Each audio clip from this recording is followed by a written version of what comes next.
John, you're a cinematographer and director. Yes. And you teach. How do you feel like teaching meshes with your other work?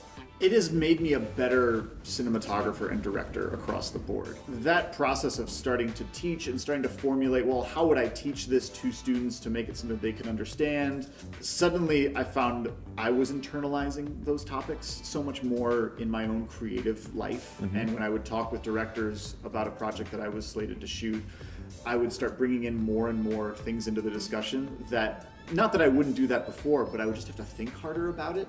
And it's sort of like a language, eventually the more you speak that language, the more intuitive it gets, and you stop thinking about, I have to speak these words, and now I can just speak. There's a short film we were talking about, right? So I shot a short film called Lovers, LVRS, so remove the vowels. Emily Bennett was the writer and director and also the star in that film, and it was very much that project broke my brain. And Emily is perfectly fine with me saying that, because it was such a challenging, creative, abstract, kind of experimental endeavor.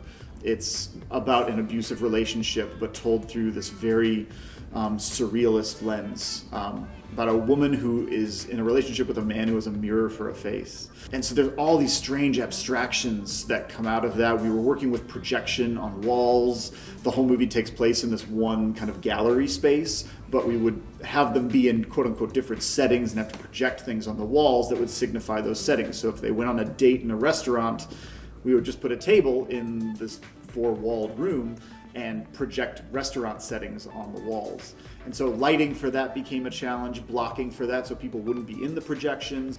I have started to try and grow into this place of, instead of thinking so much about the technical aspects of the job, thinking about the emotional aspects of the job. How does this shot feel? How does this dolly move feel? What if we lower the camera and put it here? How does this feel to an audience? I have a production company called Glass City Films. We've been here in Chicago for a little over 10 years. And our most recent project that we did was called Limerence. We raised money for the film back in March of 2016, or February of 2016, and raised about $35,000 on Kickstarter, and then went into production in the fall, and we're still in post on that right now, because there's a lot of visual effects work that needs to be done, and a lot of that has to get done before sound and score can really dig into the meat of the story. Anything else that's going on with you right now that you want to get out there? Oh gosh, there's always something, I feel like. I just shot a feature film back in the fall called Teacher, directed and written by Adam Dick. I wrapped up festival play on my short film Cry It Out that starred my, at the time, 16-month-old son, who's now 3 and change. Oh, that's the baby monitor one, yeah, right? That's the horror film about a baby monitor, about a father who's left alone at night and starts hearing horrible, terrifying noises in the baby monitor. Oh, man. Which is like, just, I don't want to say it's true to life, but there are times when the baby monitor goes off at 4 in the morning and you go into the room and the baby's sound asleep and you wonder, what the heck did you just hear? What was it?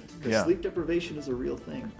And beyond that, it's just kind of always looking for the next thing. Teaching is sort of the full-time part of my life, but I'm always kind of hopeful that another cool project will come around and kind of sweep me off my feet. I feel like I'm reading about a half dozen scripts from different collaborators I've known and worked with, waiting on projects that I shot in 2016 and 2017 to start getting festival play this year. That's part of the fun of being a filmmaker, I think, is you shoot something and then it goes off into post and you don't see it for a while, and then somehow, oh my gosh, the film's done and now it's out in festivals and it's premiering, and it's like delayed gratification. But when that gratification comes, it's like you forget how hard it was to make that movie, and you just get all good now. Yeah, you get to live with that exciting thing that you see on the screen.